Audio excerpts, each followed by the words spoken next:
Jogo Meripat. Ya. Terus ada lagi yang maknanya saya ingat, misalnya jangan berbuat jahat, Ya. karena kejahatan itu seperti adas pahit, seperti adas Pulau Sari. Ya. Maksud saya, apakah itu ajaran-ajaran Sunan Kalijogo kan tadi disinggung ya? Betul, ya. Apakah ada kaitannya dengan yang dibaca ini gitu? Iya. Sangat. Iya. Terima kasih sekali. Sekaligus nanti kita bisa menjawab. Sebenarnya kita baru pengantar masuk ke sastra gending. Jadi sastra gending itu memang dicipta oleh direpto oleh Sultan Agung. Dan Sultan Agung itu adalah anak dari Panembahan Sugeng Prapya atau Hanyokrawati. Hanyokrawati ini anak dari Panembahan Senopati ing Alaga Khalifatullah Sayyidina Panatagomo yang notabene merupakan pendiri Mataram Islam.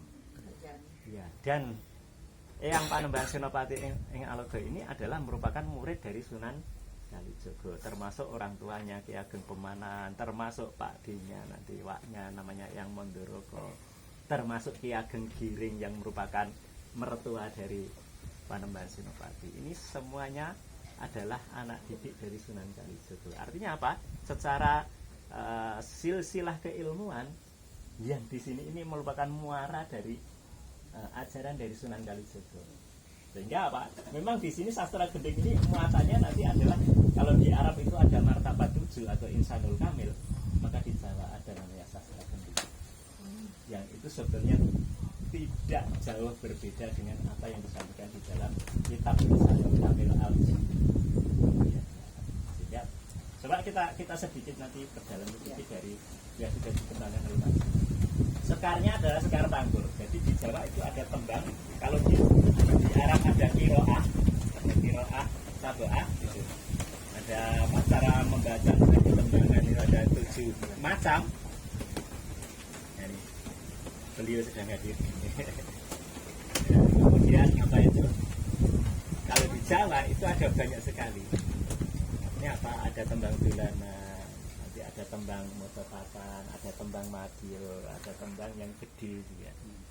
Ya, alhamdulillah ini beda. Jadi di sini sekarnya ada, kalau di motopat itu ada 11, ada sekitar 11. Yang itu menerangkan tentang siklus tadi, siklus manusia. Misalnya apa? Tembang Mas Kumambang itu menggambarkan bayi yang ada di dalam kandungan, seperti bayi yang mengambang di dalam air ketuba itu. Maka tembangnya Mas Kumambang. Kumambang itu artinya apa itu? Berada di seperti di atas air itu. Kemudian yang kedua itu setelah dia di dalam kandungan lalu keluar, maka dia mijil. Karena makna mijil itu keluar. Tembangnya mijil. Setelah keluar dia agak gede sedikit, namanya kinandi. Kenapa? Karena anak-anak itu biasanya dikandi itu biasanya kalau saya dulu berjalan sama ibu terus apa itu? Ini diikatkan, diajak di kemana-mana itu diajak. Ayo, digandeng lah. Itu terus gede lagi, namanya tembangnya sinom. Sinom itu si enom, artinya apa? Pemuda, masih muda. Sehingga apa? Dia karena dia muda, sudah berkembang, sudah mulai mandiri. Tadi kalau kinandi berarti kita harus apa itu ingarso sing tulodo. Kalau dalam bahasanya Ki Hajar Dewantara itu ingarso sing tulodo, karena masih kecil. Ayo kita contoh nih seperti apa caranya berjalan, caranya bersikap, cara bertutur itu diajari. Maka begitu besar sudah mulai dimandirikan, maka dia si enam pemuda tadi, maka dia harus mulai mandiri. Maka hanya ditemani saja, diajak diskusi, dikasih nasihat-nasihat sedikit itu. Ing madya mangun karsa, artinya apa? Di tengah-tengah membangun karsa atau kehendak agar dia bangkit, karena sudah ada kemauan. Hanya kita tinggal dorong-dorong saja sedikit.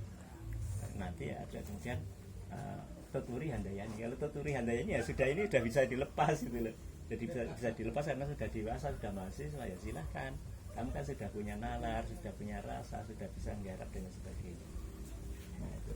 Jadi si enom tadi. Begitu si enom, dia akan merasakan manisnya kehidupan. Maka tembangnya adalah Dandang Dulu. Nah, Asmarandana dulu, Asmarandana. Mengenal asmara, mengenal cinta. Karena pemuda ya, ini mulai berkobar rasa cinta. Tapi cintanya tidak hanya dalam konteks laki-laki dan perempuan, karena asmara dono. Dono itu artinya dedono atau memberikan sesuatu kontribusi.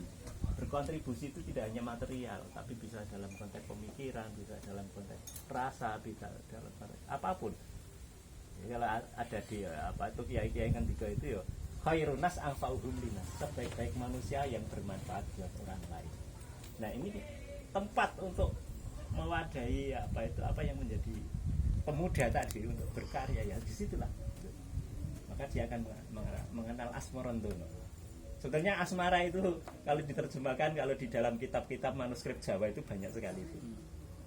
Nanti ada asmara pingkin, asmara turido, ada asmara, banyak sekali Pak. Berdasarkan level pengetahuan manusia. Jadi level pengetahuan manusia ada 7, maka di situ juga ada level 7 cinta. Yang tertinggi tentunya cinta kepada yang maha kuasa, yang adil kodrati, seperti itu. Sehingga apa, pengetahuan manusia tentang cinta pun juga harus meningkat seiring dengan berjalannya usia manusia. Nah setelah itu nanti mengenal dandang gulu. Dandang itu sebetulnya, dandang itu kalau di Jawa itu Pak, dandang itu sebetulnya gagak Pak. Kenapa gagak ya? Karena gagak itu guru Pak. Kok bisa? Nah zaman Nabi Adam ketika ada Habil dan Qabil itu bingung mau memakamkan anaknya, lalu ada gagak yang saling berbunuh dan mati dan kemudian dikubur sama temannya yang lain. Maka kemudian si Qabil belajar kepada gagak tadi. Makanya apa? Oh ternyata guru kita bisa saja dari hewan, bisa saja dari benda-benda yang ada di sekitar kita, dan itu ayat kauniyah.